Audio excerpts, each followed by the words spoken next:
Red podcast पे आप सुन रहे हैं इंडिया क्लासिफाइड। नमस्कार, मैं हूं पूरब और ये है इंडिया क्लासिफाइड सीजन 2। आज हम हर काम के लिए घड़ी देखते हैं। हमारी जिंदगी के सबसे इंपॉर्टेंट दिनों को तारीखों के हिसाब से ही याद रखते हैं। अपने दिन के हर सेकंड का हिसाब रखते हैं। अपनी हर अपॉइंटमेंट के लिए सही वक्त पर पहुंचते हैं। ये सब तो ठीक है, पर किसी दिन अपनी एनिवर्सरी या वाइफ का बर्थडे भूल कर देखिए। समय का इंपॉर्टेंस एकदम सही समझ आ जाएगा। लेकिन समय भी एक मैन मेड कॉन्सेप्ट है। कुछ जीनियस इंसानों ने सन और मून के मूवमेंट के हिसाब से सबसे पहले एक दिन का टाइम कैलकुलेट किया। फिर पृथ्वी सूर्य का चक्कर कितने वक्त में लगाती है, इसके बेसिस पर एक साल का टाइम कैलकुलेट किया। फिर सालों को महीनों में बांटा, महीनों में कितने हफ्ते होने चाहिए और एक दिन के हर घंटे का कैलकुलेशन कैसे होना चाहिए। इन सारी चीजों का डेवलपमेंट समय के साथ साथ होता रहा है। लेकिन इसमें भी एक इंटरेस्टिंग थ्योरी छिपी है। ऐसा नहीं है कि दुनिया में किसी एक ही सभ्यता ने एक ही कैलेंडर बनाया। इंसान एक बहुत ही एनालिटिकल रेस है और इसीलिए उन्हें हर चीज को मैथमेटिकल टर्म्स में एक्सप्रेस करने की जरूरत महसूस होती है। इस हिसाब से दुनिया में मेसोपोटामिया से लेकर इजिप्ट और चाइना से लेकर इंडिया तक जितनी भी सभ्यताएं पनपी, उन सब ने अपना अपना कैलेंडर बनाया।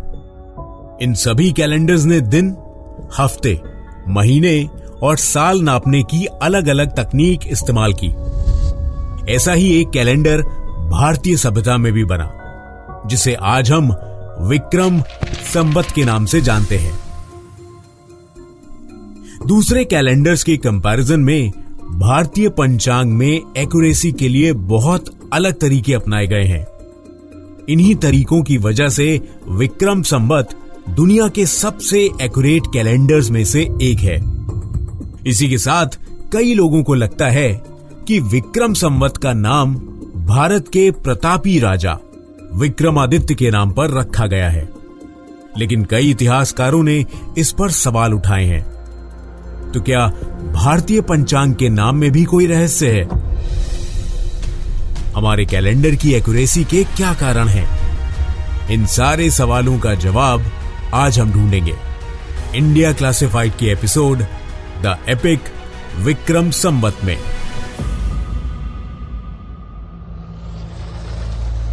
हर भारतीय पंचांग को विक्रम संवत कहते हैं, लेकिन कई इतिहासकारों का मानना है कि विक्रम संवत असल में विक्रमादित्य द्वारा शुरू नहीं किया गया था। उनका मानना है कि विक्रमादित्य प्रथम के बाद किसी महान राजा को विक्रमादित्य की उपाधि दी गई होगी और उस राजा ने विक्रम संवत को अपना नाम दे दिया होगा। वी.ए. स्मिथ और डी.आर. भंडारकर का मानना था कि चंद्रगुप्त द्वितीय ने विक्रमादित्य की उपाधि धारण की और युग का नाम बदलकर विक्रम संवत कर दिया।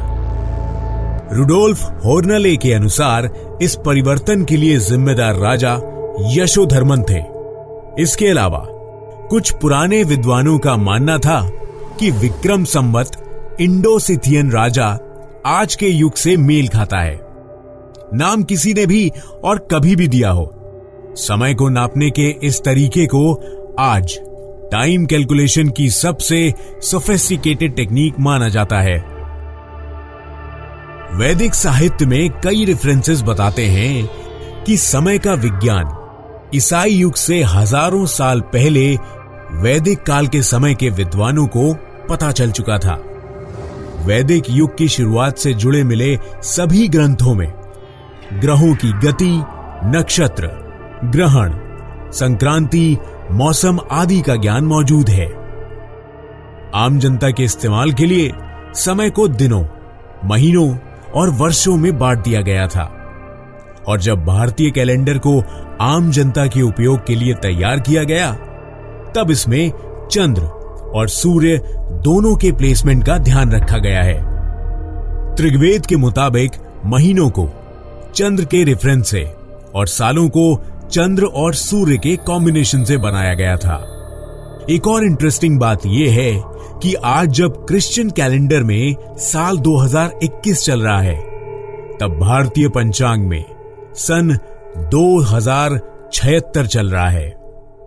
इसका सीधा मतलब यह है कि भारतीय पंचांग क्रिश्चियन कैलेंडर से कम 57 साल पहले शुरू हो गया था।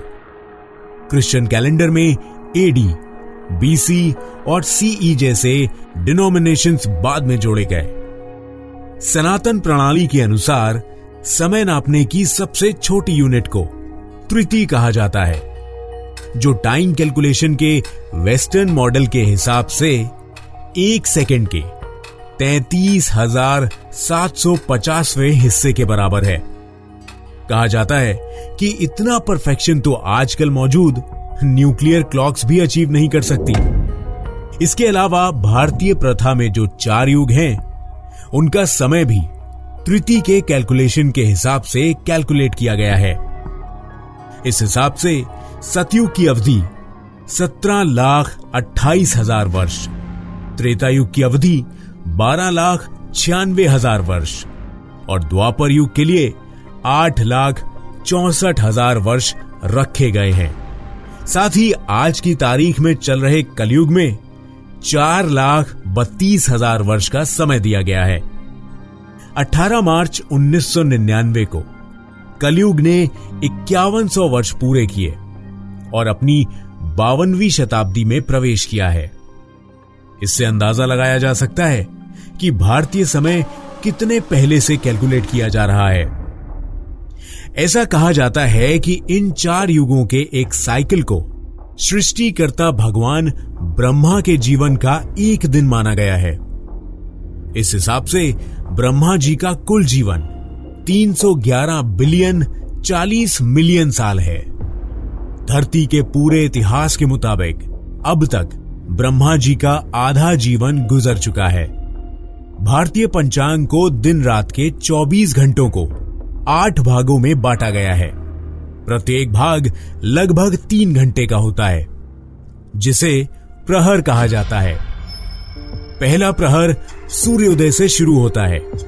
दिन के समय में 4 प्रहर हैं। सुबह 6 से 9 बजे, प्रांग 9 से दोपहर 12 बजे, मध्याह्न दोपहर 12 से 3 बजे, अपराह्न और दोपहर 3 से 6 बजे, सायंकाल। रात्रि के 4 प्रहर हैं। 6 से 9 बजे तक प्रदोष, 9 बजे से 12 बजे निशीथ, 12 से 3 बजे त्रियामा और 3 से 6 बजे उषा। भारतीय पंचांग में लूनर मंथ को 30 लूनर डेज में डिवाइड किया जाता है। क्रिश्चियन कैलेंडर में एग्जैक्टली 24 घंटे का दिन एएम और पीएम नाम के 2 हिस्सों में बांटा गया है। लेकिन भारतीय कैलेंडर में इन 30 दिनों का कैलकुलेशन भी बड़ा ही साइंटिफिक है। भारतीय कैलेंडर की डेट्स को तिथि कहते हैं और इन तिथियों को चंद्र और सूर्य के बीच के एंगल से नापा जाता है। वैदिक स्कॉलर को पृथ्वी और चंद्र दोनों की धुरी के सर्कुलर की जगह इलिप्टिकल होने का ज्ञान था। तभी तो एक तिथि की लंबाई को 20 घंटे से लेकर लगभग 27 घंटे तक की अवधि तक होने की परमिशन दी गई थी। यही कारण है कि भारतीय कैलेंडर की एक ही तिथि कभी कभी 2 क्रिश्चियन डेज के लिए भी ऑब्जर्व की जाती है। इसका मतलब यह है कि सूर्य पर आधारित वर्ष और चंद्र पर आधारित महीनों में एक परस्पर संबंध था। अब क्योंकि भारतीय पंचांग एक लूनर कैलेंडर है और इस कैलेंडर को चंद्र के आकार के घटने और बढ़ने के हिसाब से 15-15 दिनों के 2 भागों में बांटा गया है। इन 2 भागों को कृष्ण पक्ष और शुक्ल पक्ष कहा जाता है। चंद्र महीनों को अंग्रेजी में लूनर मंथ कहा जाता है। दुनिया में दूसरी सभ्यताओं में भी लूनर मंथ्स का डेवलपमेंट किया गया है, लेकिन उनमें से कोई भी भारतीय कैलेंडर जितना एक्यूरेट नहीं है, क्योंकि उनमें से किसी ने भी लूनर कैलेंडर में होने वाली एक प्रॉब्लम को सॉल्व नहीं किया, लेकिन हिंदू कैलेंडर में उस प्रॉब्लम का सॉल्यूशन है। यह प्रॉब्लम है लूनर साइकिल और सोलर साइकिल में होने वाले कुछ दिनों के डिफरेंस की। एक चंद्र महीना ठीक 29 दिन 12 घंटे 44 मिनट और 3 सेकंड लंबा होता है। इस तरह के 12 महीने 354 दिन 8 घंटे 48 मिनट और 36 सेकंड के चंद्र वर्ष का निर्माण करते हैं। सौर वर्ष के साथ आने वाले चंद्र महीनों को एक साथ इंटरप्रेट करने के लिए 60 सौर महीनों को 62 चंद्र महीनों के बराबर माना गया है। इसीलिए भारतीय कैलेंडर में एक अतिरिक्त महीना जोड़ा गया, जिसे अधिक मास कहा जाता है। यह महीना भारतीय कैलेंडर के हर 30 महीने में एक बार डाला जाता है। ऋग्वेद में भी इस बारे में एक लाइन लिखी गई है। इस बात को आज के काल से रिलेट करने पर यह पता चलता है कि अधिक मास की वजह से ही दीपावली का त्योहार कभी अक्टूबर तो कभी नवंबर महीने में आता है। वेस्टर्न कैलेंडर में कहीं भी मौसमों का डिवीजन दिखाई नहीं देता, लेकिन भारतीय पंचांग ने इस बात को भी एड्रेस किया है। विक्रम संवत के सोलर कैलेंडर को मौसमों के हिसाब से भी बांटा गया है। सोलर ईयर के 12 लूनर मंथ्स को 6 ऋतुओं में डिवाइड किया गया है। इन ऋतुओं में से हर एक लगभग 2 महीने की होती है। गौर करने की बात यह है कि एक ऐसा डिवीजन इसलिए किया गया क्योंकि हमारे पूर्वज जानते थे कि मौसम का बदलना भी सूर्य की चाल के हिसाब से होता है। इसीलिए भारतीय कैलेंडर की शरद, हेमंत, शिशिर, वसंत, ग्रीष्म और ऊर्जा क्रिश्चियन कैलेंडर की 21 तारीख के आसपास शुरू होती है। इन सब बातों से यह साफ होता है कि पूरी दुनिया क्रिश्चियन कैलेंडर इसलिए फॉलो करती है क्योंकि ब्रिटिश राज पूरी दुनिया में फैला और साथ में उनका कैलेंडर भी, ना कि इस वजह से कि उनका टाइम कैलकुलेशन सबसे सोफिस्टिकेटेड था। कहते हैं ना, हर चमकती चीज सोना नहीं होती। ये सब सुनने के बाद लगता है कि हम अपने कल्चर के साथ साथ हमारे अपने विक्रम संवत कैलेंडर की ओर भी वापस मुड़ना चाहिए। जाते जाते कहता चलूं कि अगर आपके पास हमारे लिए कोई सुझाव है तो हमें जरूर बताइए। podcast@redfm.in पर ईमेल करके आप हमें ईमेल करके ये भी बता सकते हैं कि अपने अगले एपिसोड्स में हम किन सब्जेक्ट्स पर बात करें। मैं हूं पूरब और ये है India classified season 2।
Red podcast पे आप सुन रहे हैं इंडिया क्लासिफाइड।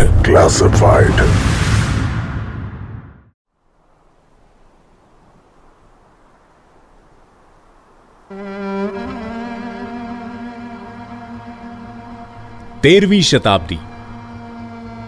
दिल्ली के मुगल बादशाह मोहम्मद बिन तुगलक कई किलों को फतह करने के बाद अपनी सेना लेकर गढ़कुंडार किले के सामने खड़े थे।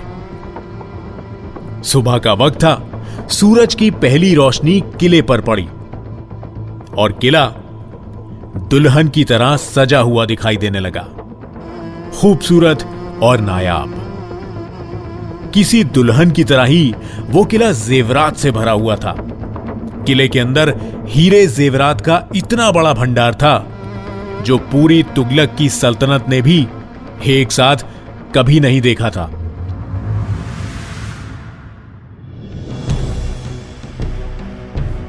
मोहम्मद बिन तुगलक की हैरत भरी नजरें उस विशालकाय किले को देख रही थी।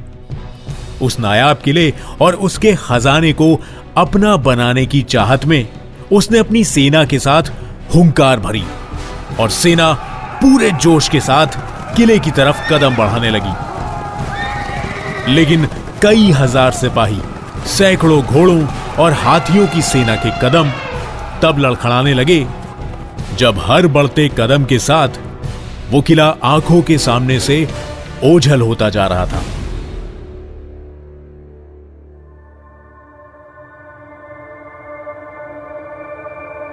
सब कुछ एक चमत्कार जैसा था। लगने लगा कि ये वो जगह है ही नहीं जो दूर से दिख रही थी। तुगलक की सेना का हौसला बिना लड़ाई से पहले ही पस्त हो गया। यह तिलिस्मी जादू था या फिर कुछ और। इंडिया क्लासिफाइड ये वो शो है जहां हम ढूंढते हैं गहरे राज और उनके पीछे का सच। आज इस एपिसोड में हम बात कर रहे हैं गढ़कुंडार के किले के बारे में।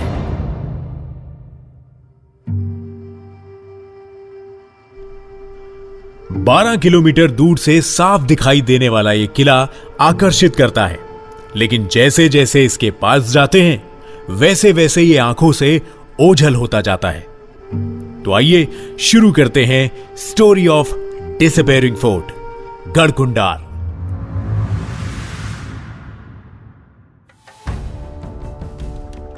नमस्कार, मैं हूं पूरब और आप सुन रहे हैं रेड एफएम पॉडकास्ट नेटवर्क पर इंडिया क्लासिफाइड सीजन 2।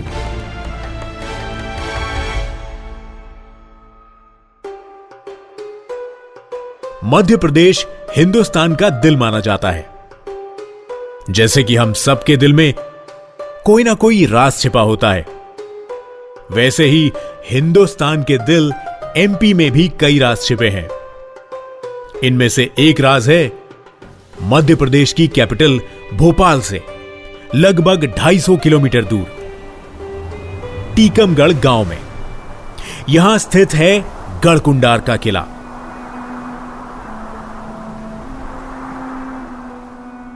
जो कई सालों से खून से रंगी हुई साजिश, दौलत हथियाने की रंजिश का गवाह रहा है। इस किले के इतिहास में आबाद और बर्बाद दोनों शब्दों का इस्तेमाल बराबरी से हुआ है। यह किला भारत का इकलौता ऐसा किला है जो जितना जमीन के ऊपर है लगभग उतना ही जमीन के नीचे भी है। किले में 5 मंजिलें हैं, जिनमें 3 जमीन के ऊपर बनी हैं और 2 मंजिलें जमीन के नीचे। और आज तक जितने भी रहस्य इस किले के साथ जुड़े हैं वो कहीं ना कहीं नीचे की 2 मंजिलों से जुड़े हुए हैं। कहा जाता है ये एक छोटा किला था जिसपे चंदेल राज किया करते थे और इस किले को जीनागढ़ के नाम से जाना जाता था। लेकिन 1182 में पृथ्वीराज चौहान के महान सेनापति और किलेदार खेत सिंह खंगर ने इस किले को जंग में जीत लिया और फिर खुद ही इस किले को रीडिजाइन करवाया।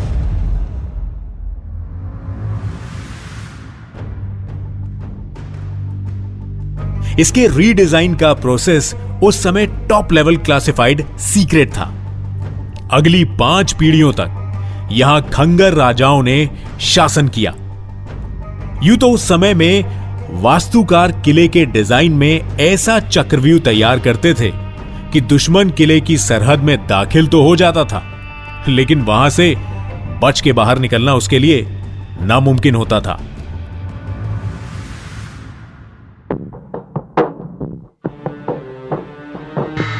दुश्मन के लिए हर कदम पर नया खतरा मौजूद होता था। कभी तीरों की बौछारें की जाती थी तो कभी गर्म तेल की।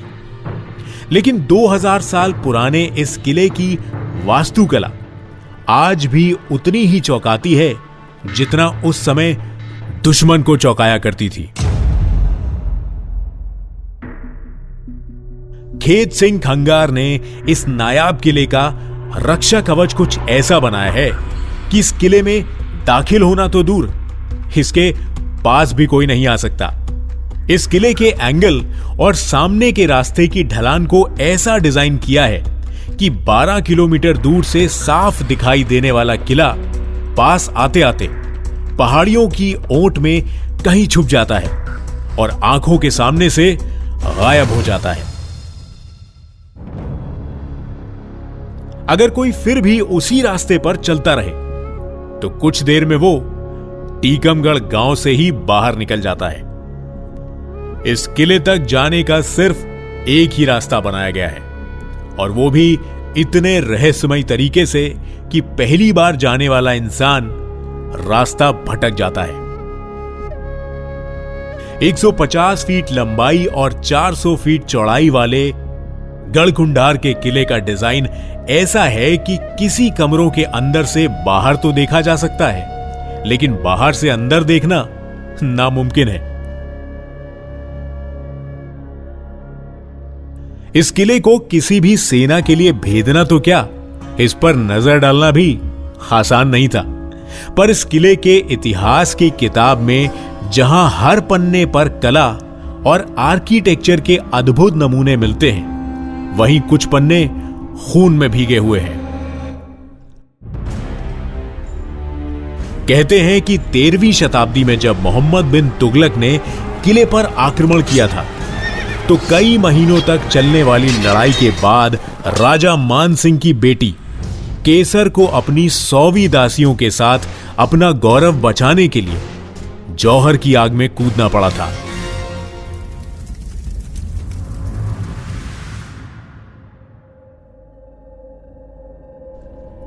मगर आपने सुना होगा, वक्त से पहले जिनकी मौत हो जाती है वो अक्सर यहीं रह जाते हैं। उस जौहर कुंड के पास आज भी कई बार टूरिस्ट को पैरानॉर्मल एक्टिविटी का एहसास होता है। लगभग 500 सालों से वीरान पड़े किले में इतनी खामोशी है कि दिन में टूरिस्ट से भरे होने के बावजूद किले की दीवारें आपको अकेले होने का एहसास कराती है। मानो जैसे किले की दीवारें विश्वासघात और साजिशों की कहानियां चीख चीख कर बयां कर रही हों।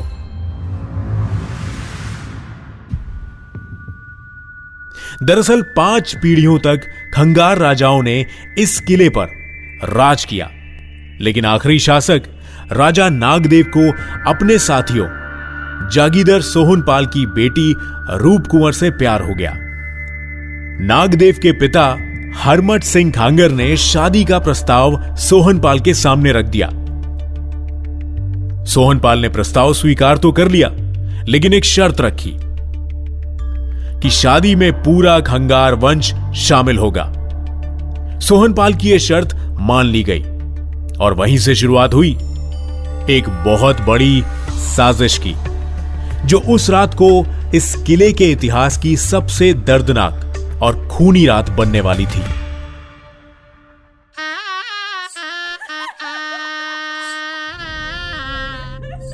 शादी की रात पूरा खंगार वंश शादी में शामिल हुआ। गढ़कुंडार के आंगन को ऐसा सजाया गया था कि मानो धरती का कोई अलग ही हिस्सा हो। लग रहा था जैसे खुशियां कभी इस परिवार का दामन नहीं छोड़ पाएंगी।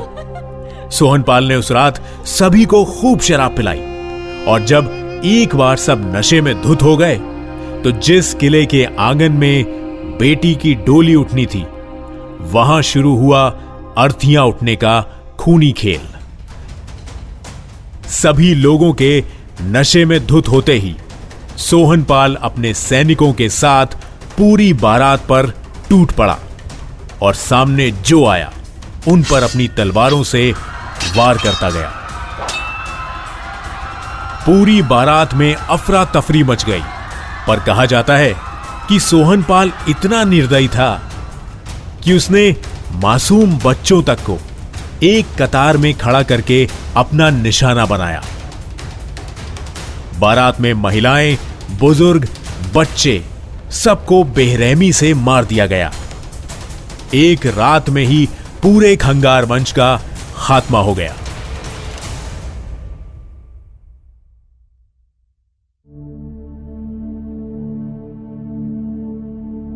उसके बाद आज तक कई लोगों को उस आंगन में उन लोगों और उन बच्चों की रोने की चीखें और आवाजें सुनाई देती हैं। कहते हैं जब से वो शादी की रात मातम में तब्दील हुई, उसी रात से यहां जो कोई भी रात में गया वो कभी जिंदा लौटकर वापस ही नहीं आ पाया। कहते हैं इस किले के नीचे की 2 मंजिलों में खंगार वंश का इतना सोना है कि मध्य प्रदेश की सारी सड़कें सोने से जड़वाई जा सकती हैं। लेकिन आज तक उस खजाने को ढूंढने जो कोई भी गया उसके हाथ सिवाय मौत के कुछ नहीं लगा।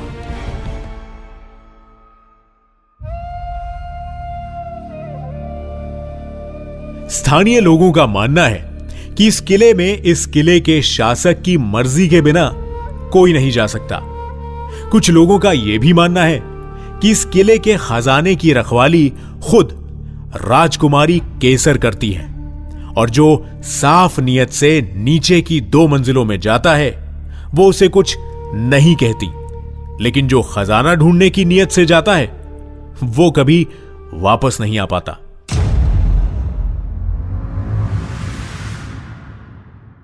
कुछ साल पहले 70 लोगों की एक बारात टीकमगढ़ में ठहरी थी और इस किले के खजाने के बारे में उन्हें पता लगा।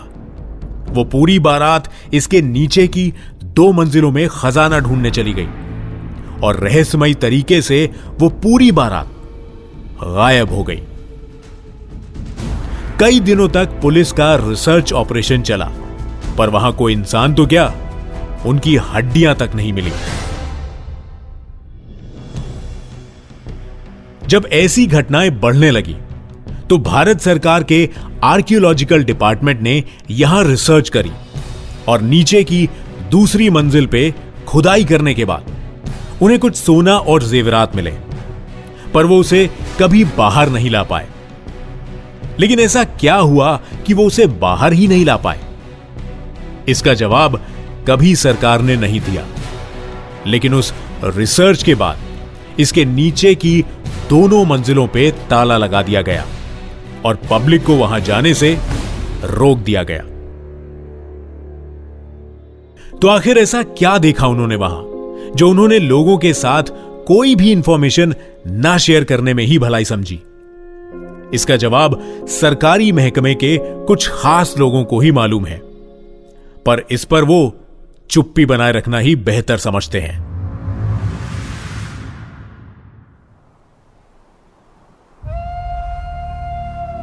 इस किले के 40 किलोमीटर दूर तक वीराना ही वीराना है। मानो उस खजाने की रक्षा कर रही शक्ति ने आबादी को कभी किले के आसपास आने ही नहीं दिया। और सबसे चौंकाने वाली बात तो यह कि इस किले का कोई केयरटेकर भी नहीं है, फिर भी यह किला हमेशा साफ रहता है। जैसा भारत के बाकी किलों में देखा जाता है कि खंडर हो जाने के बाद चमगादड़ उसमें अपना घर बना लेते हैं, और वहीं इस किले में आपको एक भी चमगादड़ नहीं दिखेगा। टीकमगढ़ के लोग यह तर्क देते हैं कि चमगादड़ वहां आते हैं जहां कोई रहता ना हो। पर इस किले को तो राजकुमारी केसर कभी छोड़ के गई ही नहीं। इसका खजाना ढूंढने के लिए चोर और लुटेरों ने इस किले का कोना कोना खोद दिया, लेकिन उनके हाथ कुछ नहीं लगा।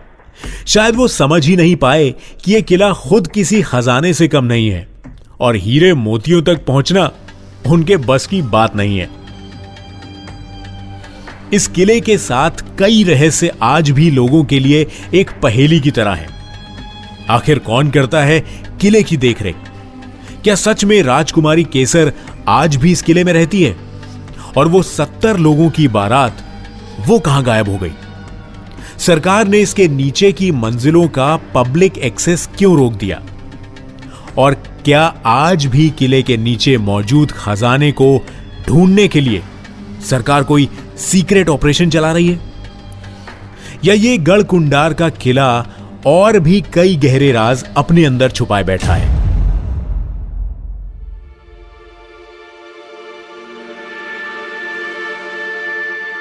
टीकमगढ़ में सभी लोग राजकुमारी केसर की बहादुरी की कहानी जानते हैं और हर गली हर चौराहे पर लोग राजकुमारी की बहादुरी पे बने लोकगीत गाते हैं और किले के बाहर बनी उनकी समाधि पर सर झुकाते दिख जाते हैं। गढ़कुंडार के बारे में आपकी क्या राय है? क्या आप उससे जुड़ी कोई और मिस्ट्री के बारे में जानते हैं? अगर हां, तो आप हमें जरूर बताइए। हमारे इंस्टाग्राम हैंडल @RedFM Podcast पर हमें DM कीजिए और शो से रिलेटेड कोई भी फीडबैक देने के लिए आप मुझे कांटेक्ट कर सकते हैं मेरे इंस्टा हैंडल @RJ पूरब पर। मैं हूं पूरब और रेड FM पॉडकास्ट नेटवर्क पर इंडिया क्लासिफाइड सीजन 2 में एक बार फिर मिलूंगा आपको एक नए एपिसोड के साथ। नमस्कार। You were listening to Red Podcast India Classified, written by Dhruv Law, audio designed by Ayush Mehra. Send your feedback and suggestions. Write to us at podcast@redfm.in.